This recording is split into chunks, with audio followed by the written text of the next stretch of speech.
Halo teman-teman. Hai.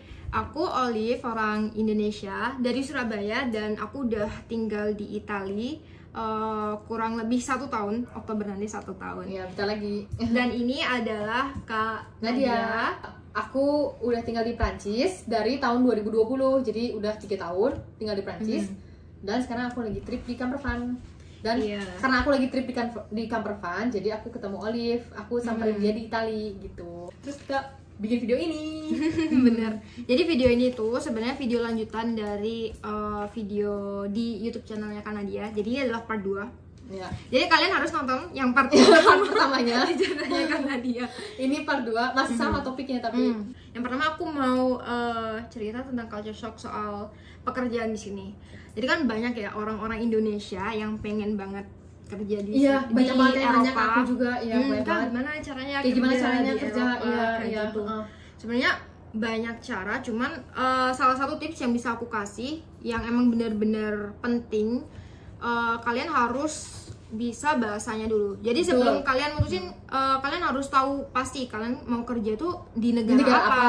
Kayak gitu, tentuin negaranya. Kemudian kalian harus belajar bahasanya, karena bahasa ini benar-benar penting. Kalau misal kalian nggak bisa ngobrol bahasanya, nggak bisa paham, kalian bakalan susah dapat pekerjaan. Pokoknya kalau udah bisa bahasanya tuh gampang banget cari kerjaan, karena di Eropa tuh, di Italia, di Prancis tuh butuh banget banyak orang buat kerja. Pokoknya lowongan kerjaan tuh di mana-mana banget, gampang banget buat nemuin kerjaan.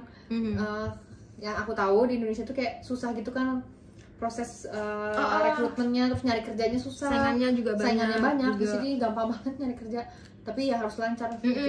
Kalau kalian tahu sebenarnya aku kan di sini tadi udah hampir 1 tahun ya, cuman aku belum dapat kerja karena emang pertama bahasaku masih belum lancar banget. Aku sekarang udah bisa ngomong, cuman waktu aku apply kerja itu aku belum bisa ngobrol yang lancar banget gitu loh Kak. Pernah aku apply buat kayak cleaning service gitu, dan itu pun kalian tahu padahal cleaning service itu cuma nyapu kan? Yang nggak ngomong tapi kita bersih tapi kalian harus bisa bahasanya. Dan bahkan waktu itu aku tuh di tes gitu kan, ada tesnya cleaning service, bahkan sebenarnya ada sekolahnya.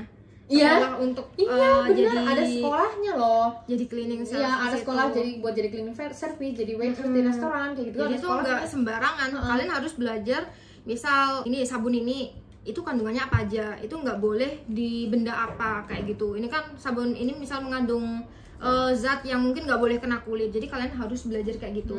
Jadi waktu aku daftar pekerjaan itu, karena kebetulan itu sebenarnya agensi kan, itu kalian dites kayak sabun ini mengandung apa, terus yang kalau misal kalian mau membersihkan ini itu pakai sabun yang mana, pakai alat apa gitu. Dan ditanya pakai bahasa Italia. Iya, makanya kayak gitu. Padahal itu pekerjaan yang sebenarnya mungkin mudah ya termasuk, tapi kalian ini benar-benar krusial. Kalian juga harus bisa bahasanya, karena itu tadi, karena mereka tulisannya pakai bahasa negara tersebut kan. Terus gitu. Jangan juga dikira jadi apa ya, kan kalau di Indonesia tuh orang-orang tuh ngelihatnya jadi cleaning service, jadi OB, jadi kasir kayak gitu, kayak nganggapnya itu rendah kan. Padahal di sini pekerjaan-pekerjaan yang membutuhkan effort lebih, membutuhkan tenaga lebih, kayak aku udah tulis nih, ada tukang bersih-bersih jalan, tukang ngumpulin sampah, yang mengutin sampah dari rumah orang-orang, bersihin kamar hotel, bersihin jendela-jendela di gedung. Pokoknya pekerjaan yang fisik itu gajinya jauh lebih gede dari pekerjaan yang cuma duduk doang. Nggak bakal tahu ya, semenjak kayak pindah, kayak perspektif kita tuh langsung berubah. Berubah kayak beneran. Semua pekerjaan tuh sama ininya, nggak ada sama rata. Ada lagi juga yang berkaitan ijazah, kan ijazah SMK. Aku lulusan SMK. Dan sebenarnya aku bisa aja kayak kayak disetarain gitu, di convert supaya dianggap di sini. Cuman karena waktu itu aku sekolah ambil teknik mesin dan aku tidak mau bekerja yang berhubungan dengan teknik mesin. It's not my passion, bukan passionku. But kamu lulusan S1, bahkan yang lulusan S1 Australia, aku kan pernah punya kenalan, dia profesor ngajar di sini salah satu univ di Udine. Itu dia ijazah S1 Australia itu nggak dianggap. Jadi aku nggak tahu ya sistemnya di Perancis gimana, tapi di Italia kayaknya selain di luar Europe, mungkin di luar Europe mereka tuh nggak dianggap gitu loh, meskipun kamu lulusan S1. Jadi kalian beneran harus kayak sekolah lagi di sini. Kalau di Prancis bisa ada penyetaraannya dan ijazah Indonesia juga bisa disetarain di Prancis. Kalau aku gak nyetarain karena prosesnya tuh ribet banget. Oh iya, dan kalian harus bayar mahal. Iya, bayar mahal, prosesnya ribet. Dan aku juga sama kayak Olive gak mau kerja di bidang aku. Aku lulusan S1 nih, Unpar. S1 Unpar manajemen. Terus aku nggak mau kerja di bidang manajemen, jadi ya ngapain juga bener. samain ijazahnya gitu. Terus tentang kayak makanan, bukan makanan sih, lebih ke peralatan makan. Ini agak beda. Ini menarik banget sih. Terus sama lagi di Prancis sama di Italia, ternyata sama, aku baru tahu. Kira di Prancis doang. Jadi di sini itu mereka nggak pernah pakai sendok. Sendok itu dipakai kalau makan sup. Makan sup doang. Soalnya sup kan cair gitu kan. Sup aja. Dan kalau makan nasi mereka tuh pakai garpu. Bayangin loh, padahal garpu kan ini kayak bolong-bolong kan. Makanya nasinya ngambil dikit doang. Nasinya tuh jatuh gitu loh. Iya, makanya. Tapi mereka bilang enggak apa-apa kayak gitu loh. Iya, makanya. Aku juga kayak karena di keluarga kan udah tahu semua ya. Olive kalau makan pakai sendok. Pokoknya semua makanan ya. Pokoknya aku ada apa tuh namanya garpu, pasti kan garpu sama pisau. Terus sama selalu ditambahin sendok. Kayak gitu. Jadi di sini mereka udah tahu gitu ya. Bahkan pasta pun juga ya, makan pasta aku juga dikasih sendok. Tapi kalau pasta aku beberapa kali di restoran ya, ada sendoknya tapi dikasih. Oh iya? Beberapa kali ya aku makan di restoran di Italia. Dikasih sendok. Jadi buat diputar gitu kali ya di sendoknya. Pokoknya tiap ke restoran. Iya, kalau pasta yang spaghetti kayak model mie itu pasti pakai garpu kan. Iya, ada garpu. Tapi kan yang pasta gitu. Kayak gini loh. Nah, karena ada pasta ini. Ini itu mereka juga pakai garpu. Nah, makanya mereka ditusuk. Jadi pastanya ditusuk, kalau segitu makanya ditusuk. Iya. Pakai garpu. Iya. Kalau aku kayak apa ya, kayak kelamaan mending kayak pakai sendok. Bener orang-orang sini tuh kayak ya anti sendok gitu. Coba tuh kayak apapun selalu. Tapi pokoknya aku ketawain banget deh itu waktu pertama kali makan nasi tuh selalu pakai makan nasi ada lauknya, terus pokoknya sendok sama pisau bukan garpu sama pisau. Iya. Bener. Terus ada lagi aku pernah juga sumpit, aku dikatain sama suamiku. Dikatain sama si Vito, kamu itu orang Asia kok nggak bisa pakai sumpit. Terus aku langsung bilang, kamu nggak tahu emang orang Asia tuh banyak, gak cuma Cina. Nah pokoknya banyaknya orang Eropa tuh mikirnya tuh orang Asia tuh aja Cina gitu kan. Pokoknya Asia tuh Chinese aja. Padahal Asia tuh kan banyak, India juga Asia. Masuk Asia makanya. Jepang, Korea, Indonesia, Malaysia semua kan Asia. Terus aku bilang ke si Vito, malah di Indonesia kita biasanya makan pakai tangan. Iya, tapi ya suamiku juga tahu sih kalau aku makan nasi pakai tangan. Sekarang dia juga makan pakai tangan kalau makan nasi. Oh iya? Kalau makan nasi sama ayam goreng pakai tangan. Soalnya ribet kata dia. Kayaknya Vito harus belajar dari film. Karena dia sekarang ribet. Kayak kita bisa bikin challenge makan nasi pakai tangan. Iya, justru aku pengen bikin ayam goreng malah besok. Oh ya? Makanya aku udah siapin. Ya, itu mungkin besok kita bakalan bikin video challenge Vito sama bikin ayam goreng. Makan pakai tangan. Terus apa lagi? Yang ketiga culture shock, budaya cipika-cipiki. Ya, budaya cipika-cipikinya tuh kencang banget deh pokoknya di sini. Iya. Cipika-cipikinya itu sama semua orang. Jadi kalau di sini itu biasanya cewek ya yang mulai. Cewek itu kalau ketemu mereka pelukan terus sambil cipika-cipiki. Ya, cewek sama cewek. Terus cewek biasa sama cowok. Cewek sama cowok juga sama cipika-cipiki. Ya. Pokoknya yang mulai duluan cewek deh biasa. Iya, pokoknya gitu. Cewek yang maju duluan.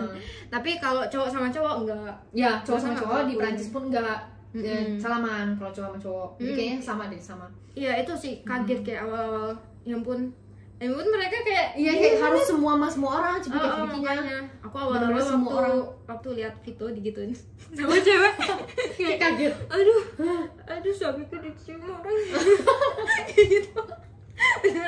Tapi lama-lama ya udah biasa sih. Kayak kamunya juga harus cipika-cipiki sama orang lain kan, sama cowok-cowok lain. Iya, aku juga sama semua orang pokoknya. Tapi biasa kalau misal aku ya sama cowok, biasanya cowoknya yang mulai kayak gitu. Kalau misalnya dia nggak ada inisiatif mulai, aku nggak bakal. Oh iya. Karena aku juga sih sama. Tapi kalau di Prancis kayaknya lebih ini lagi deh budaya cipika-cipikinya.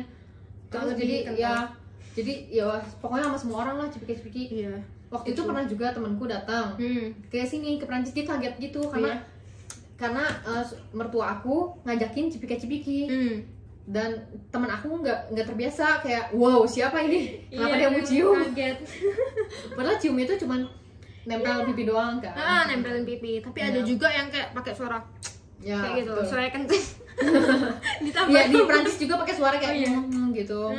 Ada juga yang enggak. Itu saya salah satu kagetnya. Ya, kaget pokoknya harus sama semua orang dah cipika-cipiki. Karena di Indo kita nggak ada. Cewek sama cewek iya, tapi kan kalau nggak semua orang juga, lagian cewek sama ceweknya kayak temen deket doang kan. Kalau di sini semua orang sama semua. Terus ada lagi culture shock waktu kayak belanja di supermarket.